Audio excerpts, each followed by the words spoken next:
Hey, you guys, it's Dr. Logan again, and this is the last video that you'll have to watch in my test and assessment class for Western Seminary. So congratulations, you guys are almost through. Hey, real quick, it's been a pleasure instructing you, although the online stuff wasn't ideal. And you guys were very patient, and I really appreciate that. But it was a pleasure interacting with you guys and being a part of your education. So please stay in touch. Let me know how things are going for you. And yeah, if you're ever up Oregon way, please plan on stopping by and saying hi. All right. So this last topic is on assessing psychopathology. And I wanted to spend a little bit of time talking about this outside of class, mainly because you have a psychopathology class. But I wanted to talk a little bit about the assessment of psychopathology and to kind of get you some information on how to do that. So this is an important thing to look at in terms of dealing with what we would call folks who fall within the category of mental disorders. And real quick, let me speak to that issue. This is not really, that's a medical model. Like, do I have the flu or do I not have the flu that we're kind of suffering with here? In terms of mental disorders, something to keep in mind is that we're all mental. All of us have proclivities towards disorder, if you would, and that it's only a matter of time maybe, or a matter of stress to where we kind of ebb in and out of this stuff. So this idea that there are folks with mental disorders and folks without, it's a little bit of a misnomer. That's a medical perspective, biological perspective. It's not really a psychological perspective. So when you think of mental disorders, think of the DSM's notion that in all disorders, pretty much, it's you have symptoms, but that those symptoms are severe enough to where they end up negatively impacting your relationships with people or your work performance or your academic performance. Okay, so it's not a matter of if you have it, it's a matter of to what degree you have it, and is it impacting those life functions or not. So when I say things like this first bullet, half of the US population will have a mental disorder at some time during their lifetime, that's not to say you're going to pop into a mental disorder category. It's to say you're going to have something to an extent to where it ends up causing problems in your relationships or your work performance or your school performance. Okay, so think of it that way. A lot of folks will experience these problems in a reoccurring state.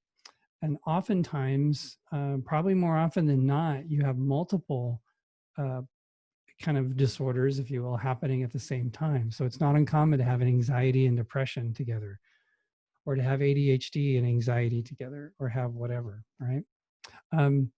Also, a lot of disorders start in childhood, especially anxiety, behavior problems, and ADHD. So assessing kiddos is really an important part of this. And I won't get into any details specifically with assessing kids, but the gist of that is that you're going to be looking a lot at behavioral measures for assessing children because of the limitations in a child's ability to engage in assessment the way perhaps an adult would. Most people with a mental disorder never seek out treatment. Of those who do, they spend many years suffering before seeking out treatment. And I would also say that a lot of folks who do suffer before seeking out treatment, the treatment that they initially seek out is misdiagnostic. In other words, they're being labeled with something they actually don't have. So using assessment for assessing mental disorders is really important because it helps you focus and target exactly what's going on, where using your subjectivity or our awareness of certain disorders versus other disorders, there's a lot of misdiagnosis happening for folks who are suffering. So one of my advocate statements for using tests and measurements in assessing mental disorders is it helps you become more accurate so you don't misdiagnose and then mistreat people. Most people with a mental disorder never seek out treatment, like I said, so just kind of keep that in mind. There's a lot of common disorders, and this gets into even overdiagnosing conditions around mood, anxiety, ADHD, and substance use. You're going to see those four things a lot. Um, you also have people coming in with those labels a lot, which may or may not be accurate. So again, another reason to use test and assessment is to kind of become more accurate in your own assessments, but also to help you determine if other people's diagnostic assessments are accurate. In general, you see gender differences that show up. There's a lot of overlap here, but when you go out to the extremes, you do see differences.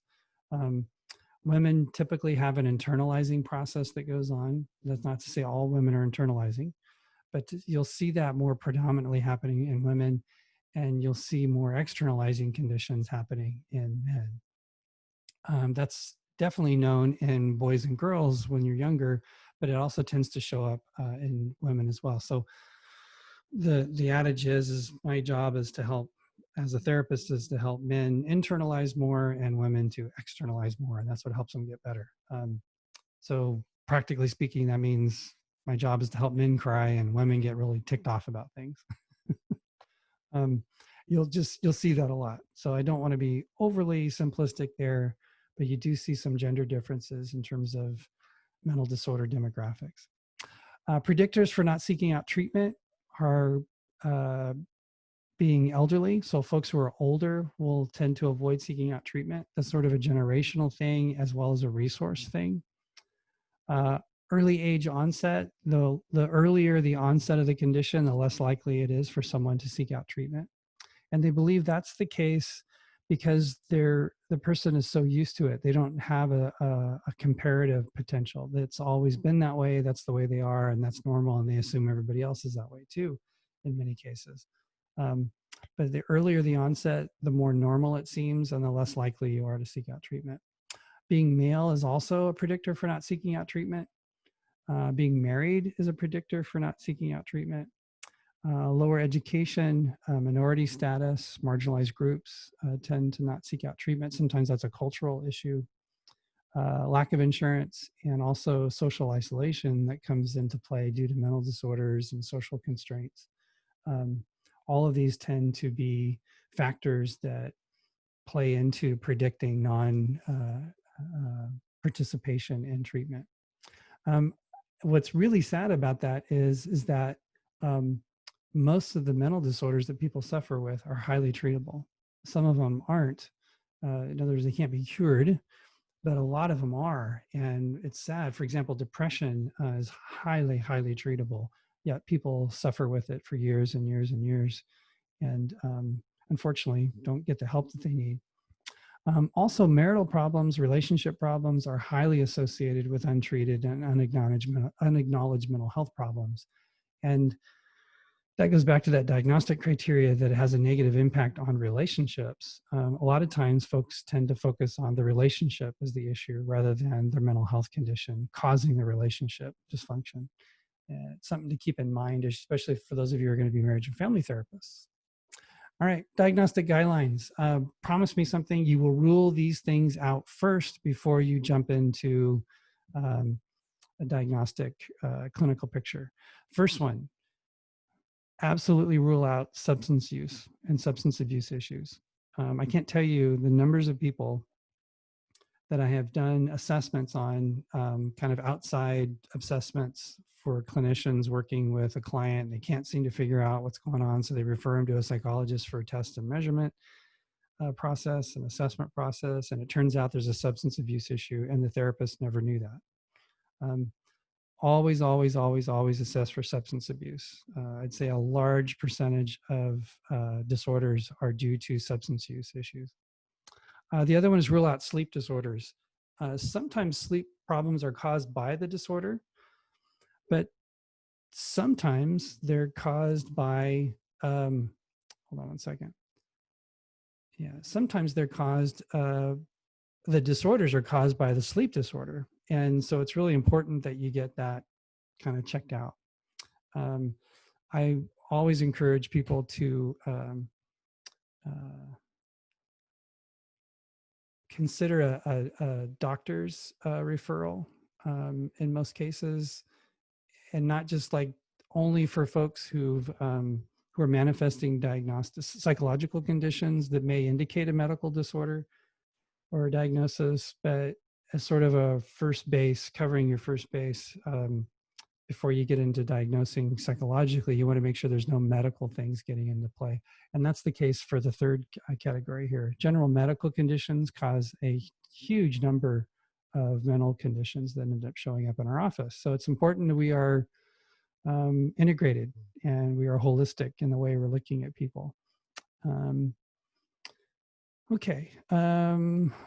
Along with medical conditions, you want to make sure, and substance use, sometimes folks are taking medications that end up having a side effect that show up as psychological conditions. So you want to make sure and address that issue. Always ask for people what substances they're using and what prescription drugs they're using. It's legal or illegal.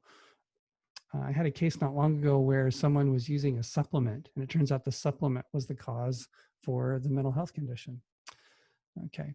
Rule out mood disorders. Mood disorders, sometimes folks will come in talking about one situation or one condition, but really that ends up being a symptom of a mood disorder, which is more core.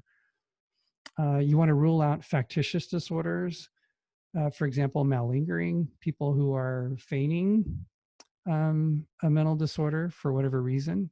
You want to look at factors around secondary gain, things they're trying to obtain by having a mental health diagnosis, or people who are avoiding dealing with something that they need that's actually going on. In an attempt to avoid that, they're trying to get a diagnosis. You also want to do a good job with differential diagnosis, which is another thing regarding tests and measurements. What's good about that is that it helps you with differentials. And consider the possibility that a person may not have a disorder. And I put that on there because a lot of therapists feel like if you're going to diagnose, if someone's seeing you, you should be able to diagnose them. There's a fair number of people who come in to see us who have no disorder.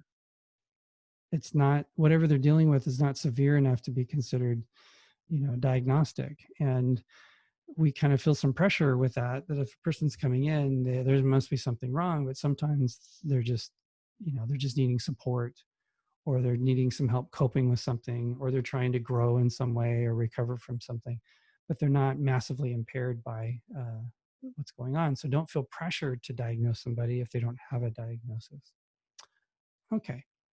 Substance abuse and mental health screens. Here's a table, and I'll put these slides online so you can have this, of substance abuse and mental health screening instrument tools. So for substance abuse, for example, there's the ASI, there's the AADIS, there's the ADAD, there's the Audit C, there's a short form call, which is the short form of the audit assessment. There's the CAGE questionnaire, there's the Michigan test, the rapid alcohol problem screening, the TWEAK, which is kind of interesting, a word for it, for a substance abuse screener. But there's lots of screening instruments out there for substance use, as well as depression and anxiety and anger and eating disorders and ADHD and the like. So using screeners is fine. It may not be an objective assessment, but it definitely helps you kind of say, hey, I need to look more into this, or I need to kind of get into more detail about this. Especially important in the area of substance abuse, where people are avoiding talking about it, or avoiding wanting to disclose.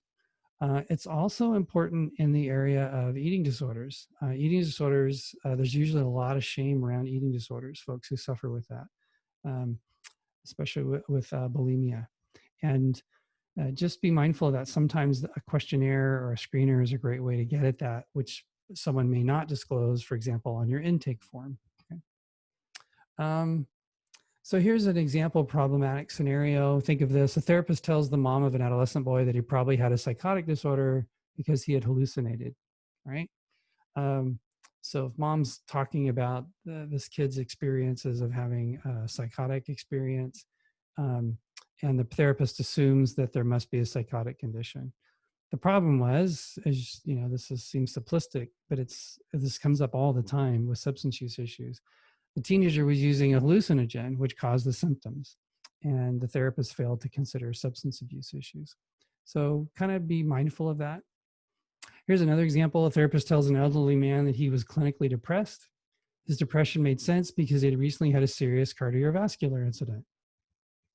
The therapist hypothesized that the depression resulted from the client's confrontation with his own mortality. Instead, though, the man's physician stopped one of the newer medicines he had prescribed for his heart condition, and the patient's depression lifted almost instantaneously. Here's the therapist who failed to consider the effects of prescribed medications. That's an example of that.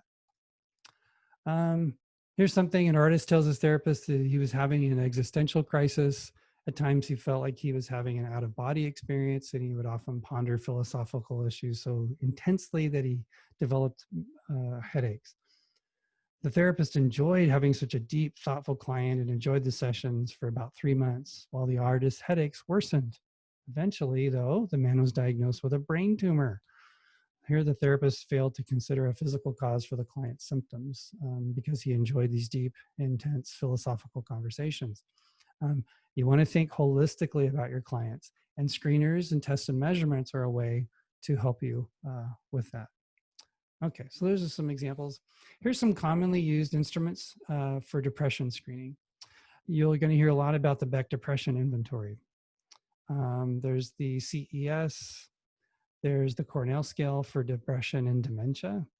There's the Geriatric Depression Scale. Of course, the PHQ-9 you'll see is a rating scale or a screener. The Hamilton Rating Scale. And there's the Zung Self-Rating Depression Scale. The one you'll hear about most often with adults is the Beck Depression Inventory. And that's a great, not just assessment tool to help you with determine how bad the depression is with a client, but it's also good to show improvements made, kind of like a pre or post measure to demonstrate your treatment's working. Here's some common ones for anxiety screening. Beck Anxiety Inventory, you're going to hear a lot about, and there's others, the Duke, the Hamilton, the Social Phobia Inventory. Okay.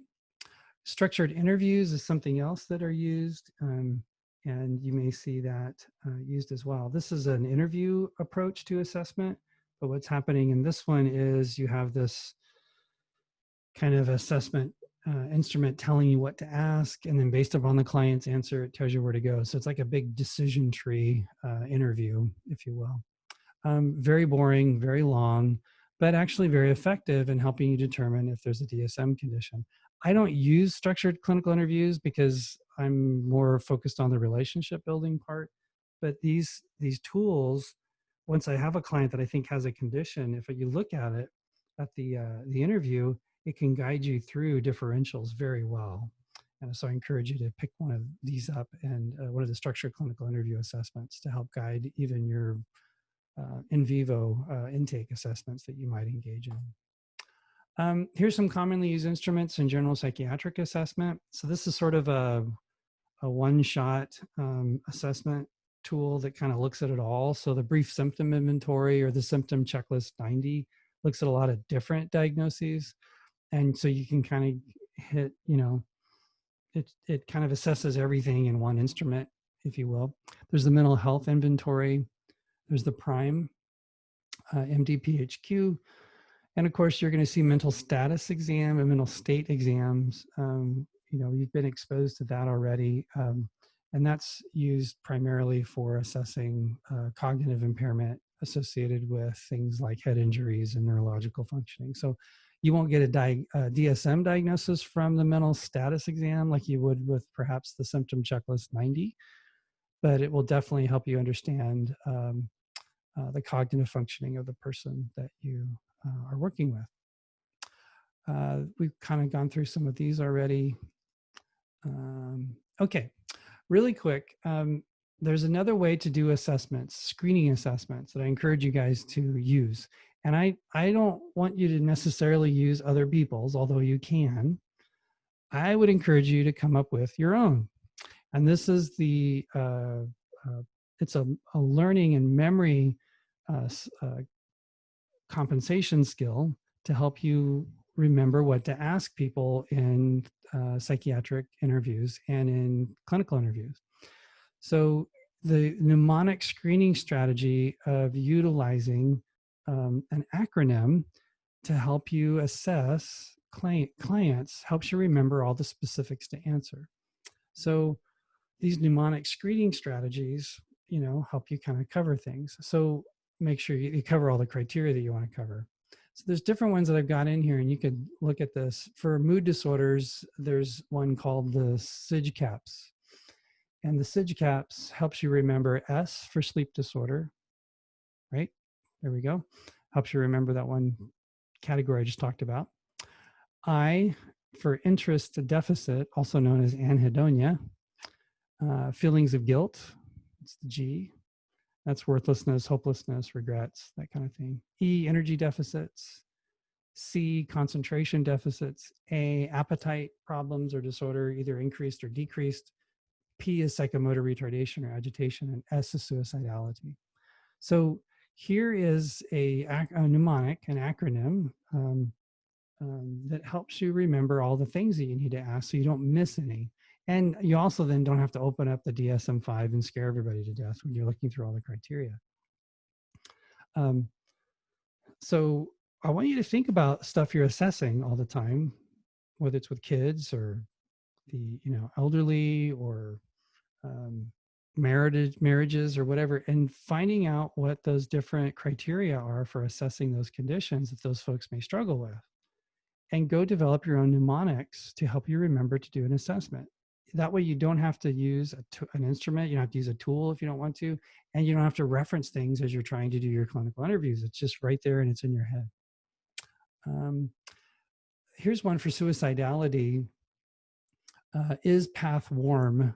Is path warm is easier to remember than all the details of the criteria.